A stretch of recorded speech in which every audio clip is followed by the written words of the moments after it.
Hey there, King of Kings family. Welcome into another episode of Beyond Sunday Sermons, the podcast where we take a Sunday message and just break it down a little bit further, get some extra insights, and get some extra voices to talk about them. And we are continuing our series right now called Favorite Verse, which I think has just been really, really cool in that we've gone to different staff members and just been like, hey, what's your life verse? You know, if you had to pick one verse from the Bible that you really feel like speaks to you personally or that you center your life around, what would that be? And that's created some cool discussions. Today we've got Caleb Haack. We get a chance to hear about his favorite verse. Caleb, first of all, tell us a little bit about your love of Vala's Pumpkin Patch, because I'm pretty sure you are the number one fan on staff. I think this is a controversial topic right now because of just how expensive Vala's has gotten. That's where all the conversation's centered around now. But no, it's amazing. I grew up going there, and now we've got our baby that we go and we had to put her up to the measuring board, say she's this tall, and then if we go back in future years, it'll be cool to see how much taller she gets. But if you go back, right, you're going back. Yeah. Well, you guys got that season pass, so you can go 4 times a week. We went 3 times, and then it got cold. So, and it will probably remain cold for time going on. That was a good sentence, Mike. Yeah. What do you think? This is Mike White, by the way. He's the director of ministry here at King of Kings. What do you think about Vala's? We moved here 10 years ago and we said, what's unique to Omaha? And the one thing that came up was Vala's Pumpkin Patch. And so we didn't get it until we got here. And then it was like, yeah, this is pretty cool. Mm-hmm. So when the kids were younger, they're now 15 and 12. So they kind of go by themselves now, and that's fine. But when they were younger, it was super fun. And then seeing them add new things every year, the chicken coop with the egg shooter stuff. Yeah. That's a highlight. The hard cider's the hard cider's the new thing, which is great. Yeah. All right. It's amazing. It's turned into a mini amusement park. I mean, they don't have the rides, but it's it's expanded so much. They're adding rides now. Are they really? Yeah, they've got. See, this I'm a new, couple years scrambler behind. Thing. Yeah, they've got a new scrambler thing. So is Vala's sponsoring this episode? They're totally sponsoring it. They are now. My favorite Vala's. verse has everything to do with Vala's today. So. We probably should get into the Bible a little bit here. So, Caleb, let's take a look at your favorite verse. It's actually 2 verses. 1 Corinthians 16, 13, and 14. Yeah. Be on your guard, stand firm in the faith, be courageous, be strong, do everything in love. That's the NIV version, which is important to note because we're going to talk about a different version coming up later in this conversation. But first, I just want to start at a high level. What is it about those verses that is important to you, that speaks to you? Yeah, well, I picked those verses for my confirmation, which is funny because it was 16 years ago yesterday. And my mom sent me some pictures of that yesterday, and I was like, wow, well, that works out. So yeah, I mean, I grew up in the faith, and you get through it in the Lutheran faith, and then you go junior high you go into confirmation, and that's where you really profess your faith in front of the congregation. You learn through Luther's small catechism and everything, and you pick a life verse. So I picked this verse. I think I picked it because I was looking for a verse that talked about courage, because my name Caleb means courage, or that's one of the meanings. The other meaning we can get into later if you want. But I really liked that first part of it initially when I chose it. Stand firm in the faith, be courageous, be strong. I think those are important things. But verse 14 is pretty short. Do everything in love, and that's the part that I think has really stuck with me. It's just speaking to how you want to live out your life and live out your faith, and what it means to do everything in love is super important. So yeah, that's really, really stuck with me through the years.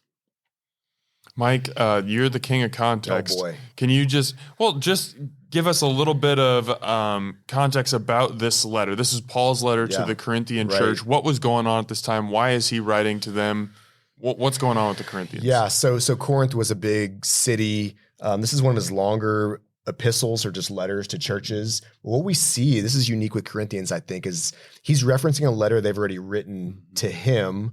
And so there's probably some other correspondence. So we have 2 recorded letters in Corinth, but there might have been 4, maybe more than that. I don't know if scholars really know or agree on that. Corinth was a metropolitan city, and the church was a mess. I mean, if you want to look at what not to do as a church, it's kind of First Corinthians letter, just division. There was a lot of other gods that they worshiped. And so you saw Christians kind of straddling the line of, yeah, I'm kind of in the Christian faith, but then I'm also in these temple worships and sacrifices and stuff like that. Division, sexual morality, they're called out in chapter 5, I think. It's just all throughout. And then kind of what's customary for Paul, his longer letters, he typically wraps with something like that, where it's almost this grab bag, collect all at the end, where he gives some shout outs to people, thanks people, encourages them, has some other theology at the end. But yeah, Corinthians both have that. Romans, you see Galatians, a smaller portion, but there's typically at the end of that. So that's kind of in this end of that. I think what you just said is kind of interesting. I mean, it's very interesting, but you're talking about there's division, there's these outside temptations where Christians are kind of wavering a little bit. So it makes a lot of sense. Be on your guard, stand firm in the faith, be courageous, be strong, like stand firm, he's saying to them, like that's a reminder. But then do everything in love. That almost feels like a little bit of a separate component. Like all those first 4 phrases there all kind of like build upon each other. And then all of a sudden love comes in. What do you guys think about that? Why do you think Paul included that there? Yeah, this feels like it. I mean, you kind of said it. This is his catch-all end of the letter, final instructions. He goes from talking about Apollos and who's going to visit, and then these 2 verses, which kind of sums up, I think, almost everything he's wanting to tell them. Yeah. And then he goes into these other people are visiting or go in different places, and so those are just really the summary of everything he wants the Corinthians to get from this letter. Be watchful, stand firm in the faith. Be courageous, be strong, do everything in love, summarizes it all. So the stand firm in the faith, be courageous, be strong. I think it's interesting because the other passage or the other version we were looking at too is really talking about like men, the leaders of the church, and then the do everything in love almost feels tacked on like, oh yeah, we'll do everything in love. So how can you be firm in the faith? How can you be on your guard? How can you have courage, but do that in a loving way? Yeah. And I think further context, so it was a polytheistic society. And so it was normal to have temples for all the Greek gods. And what you would do is basically you were going to battle, then you would go to the temple of, I think it was Artemis, and you would just offer sacrifices there. And usually there was temple prostitutes and stuff there. So like you would go there for what you needed. And then so kind of what beauty, which I need obviously, but you would go to the temple of Aphrodite or whatever it might be, and you'd offer sacrifices in hopes of beauty. And so they were normally just everyday life, go to whatever temple you had a felt need for. And so like you were saying, that the stand firm, it's like, this is it. Watch, be on your guard, watch what's going around in society. We're calling you to one faith. So it was a vast departure from the culture in Corinth at the time. Caleb, you referenced briefly there the other translation that we want to talk about today, and that's the ESV version. Again, I'll read the NIV and then we can compare it to the ESV. So the NIV, be on your guard, stand firm in the faith, be courageous, be strong, do everything in love. The ESV says, be watchful, stand firm in the faith, act like men, be strong. Let all that you do be done in love. What do you guys think about the differences there? What stands out? Yeah, so the difference in translations is interesting to me always, because the NIV is more of a kind of thought for thought translation, whereas the ESV is definitely more word for word. So it's more likely, Paul used the word for men, act like men. And that's the real difference we see here, is that, well, is he talking to just the men in the town, or is he talking to everyone? And I mean, it was a patriarchal society, so the men were kind of the leaders, but you don't always think of men as, these loving people, right? We tend to be a little bit more, I don't know, aggressive or hard-edged. Hard. And so let all that you do be done in love. How is that acting like a man? How do men show love? I think that's what's really interesting to me about that translation. How do we show love? Yeah. Be like men, act like men. It's kind of a cool, and I don't fully know like what it was back then to be a man. I couldn't give you, I think I know growing up for me, there were these false images of what being a man was, and it was tough and it was lacking emotion and it was always confident and you never admit wrong. And it was like, there's just this false perception of what it means to be a man. And so I think being a man in this couple of verses, there's strength, but there's gentleness married together. I think you see Jesus with that, where he has bold truth, but he has grace and he has compassion. It's like this perfect mix. So I know for me in my journey as a Christian man, I've had to reorient what it means to be a man in culture. I don't know if you guys resonated with that or dealt with that at all. Yeah, I think for me, like when I think of be a man, it's easy to think like, into sports or into, manly things or hunting, or I don't know what it is. And, but I've really started to equate it with more humility and versus, being the more aggressive or, person who's taking charge or leading. But like, how can you lead from a posture of humility? And when you're doing that, how is that like showing love to others? And as we lead and as we, spend time with our families or with our friends, like it's important for us to recognize like, we do have leadership qualities in different areas, but like everyone's important. We're all, children of God, and loving one another in that way is important. Yeah. Yeah. I think in our Western society, I think that the concepts of act like men and do everything in love are not synonymous. I think act like men is more so be self-sufficient. Like you said, Mike, kind of don't be emotional. Be level-headed, be firm. And some of those are good qualities. But when you think of do everything in love, if you are treating other people respectfully, like so many of those things that we associate with manliness, they can be, part of do everything in love as well. And I think I didn't recognize this growing up, but my dad is just a great example. Just the way that he treats my mom, the way that he treated us kids, that he treated the people around him. I mean, was everything that he did done in love? Maybe not, but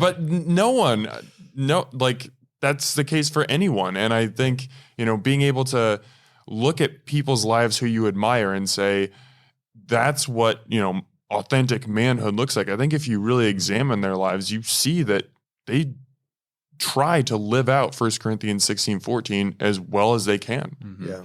Yeah. I think that really speaks to the question, like, well, what is love? Baby, don't hurt me. I don't know. Oh boy, but we're going there.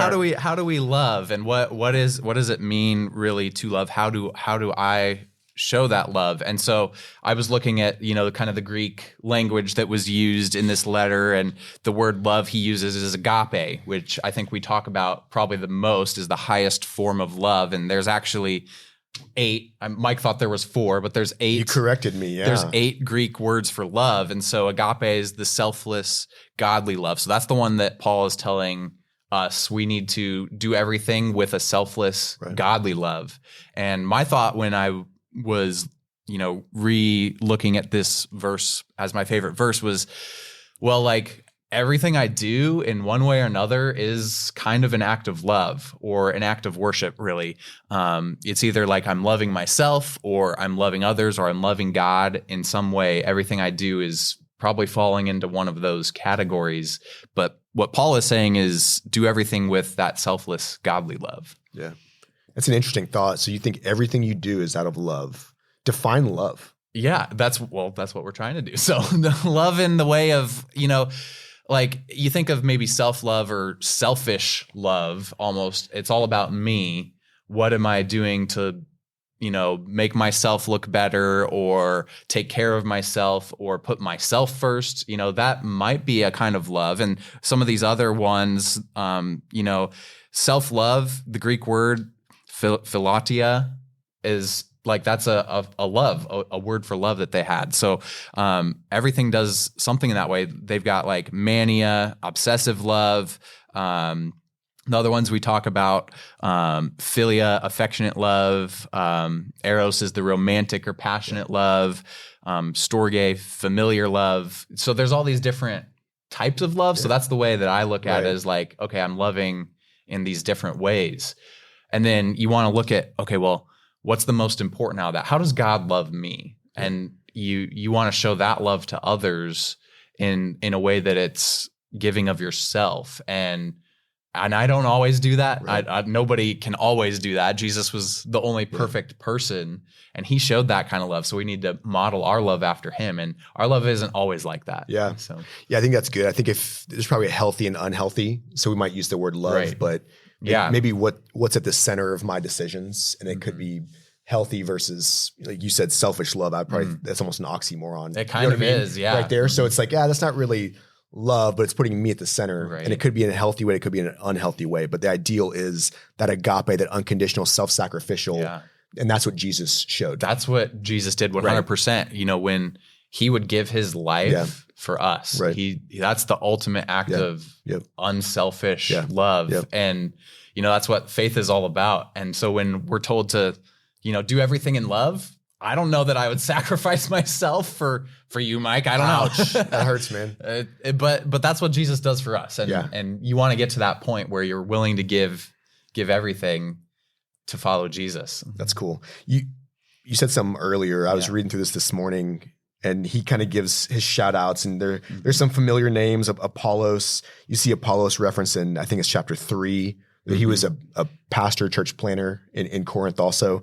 But then later on, and this is where the Christian faith broke the mold, you see in verse 19, Priscilla and Aquila, who were huge leaders in the early church, very wealthy, had a house church. They actually ran the church, I believe, but very big supporters. So it's kind of cool that you see them shouted out in verse 19 and kind of that closing chapter. But it's fascinating when you dig into each of these people a little bit more. And then even we had in one of our sermons, I think it was the all in on giving that I did, where if you look at the beginning of it, they're talking about the collection for God's people. And so that was the Macedonian churches in 2 Corinthians 8. They're taking a collection for the Jerusalem Christians. So like you just see all the Bibles just interwoven together. So like we might see it as a standalone letter, but it goes into Acts and it goes into 2 Corinthians and it goes like you just see it all throughout. Yeah. It's so cool. Yeah. And Paul's spreading this message to all these people, and they're taking it and they're doing their missionary work, right? You know, with these words in their mind. Right. So that's cool. That's good. I think, you know, we're talking so much about love right now. Probably some of the most well-known verses about love are also in this letter, a couple chapters before in 1 Corinthians 13. I mean, if you've been to a wedding, you've heard many of these verses. Love is patient, love is kind, it does not envy, it does not boast, it is not proud, you know, yada, yada. Love never fails. Just looking through all of 1 Corinthians 13 and then knowing that Paul is going to say, do everything in love at the end of his letter, a couple chapters later, it's almost like he drops this truth bomb on him. Yeah. And then at the end, he's like, hey, that thing that I told you about love, that's really important. Maybe go back and read that again. I was serious about that. Yeah. That's definitely some of the most used passages on love right there. And you just think again about like, what was the Corinthian church really struggling with? You know, we don't know what their questions to Paul were necessarily, but we get the answers, and he's talking about love. So they weren't loving well. They were taking love and doing things that they thought were maybe love in a different way, but he gives them the reminder of this is what love really is. It's patient, it's kind. Love doesn't end. You know, it endures all things, hopes all things. It goes on. Yeah, they twisted that. I think that kind of goes back to that selfishness we talked about earlier. Yeah. And you see it, I mean, chapter 5 is interesting where I think he's sleeping with like his mother-in-law or something. Wait, and who's he here? They don't name one him, of the thankfully. Leaders of the church. Yeah, one of the leaders in the church. I was going to say, like, are we talking about doing this? And I don't think we don't know the exact size of this church, but it probably wasn't like King of Kings huge where you're 1,000 people. I mean, you're probably 50. And you know, people knew everyone, each other's business. More like a house church, and you're living right next to families, and you're breaking bread, and you're doing life together. They knew everything. They knew everyone that he's referencing. And then it's like the Lord's Supper. It's like stop getting drunk and doing communion this way. Like what's going on? So yeah, Paul reorients, and I would say too. Yeah, I've been to a number of weddings, and Corinthians 13's almost always there. It applies to marriage, but that's not the context in which Paul's writing it. If you look at chapter 12, it's like one body, many parts. So the church is what he's talking about with this love. we can take it and apply it to marriage. And I think it's true, but he's just saying that the church is a unique community of believers that functions this way. So that's where love is patient, love is kind. You're walking with one another. There's truth, there's humility, there's love that comes together in that great community. Mm-hmm. I think you make a great point there, Mike. And as Sarah and I, my wife, as we were kind of preparing for marriage, we really centered in on 1 Corinthians 16:14. Like that was our verse, do everything in love. And I actually have that inscribed on the middle of my wedding ring here. And our thinking was just, if we, as impossible as this is, if we can strive to do everything we do, everything we think is about loving the other person, we can't fail. Like that's the bedrock of a successful marriage. And I think that you're definitely right, Mike, and that these verses extend beyond marriage. This isn't Paul just saying, hey, husbands and wives do everything to each other in love. He's saying it to everyone. But I think that marriage provides, a great example in that, yeah, I screw up and I do things that make Sarah mad or disappoint her. But for the most part, I want to do things that make her happy. I don't buy flowers for anyone else, but I'll buy flowers for Sarah because I love her. And that's an act of love, things like that. And if we can apply that to other people in our lives, it looks different for each person. The way that I love you, Mike, is different than the way that I would love my mom.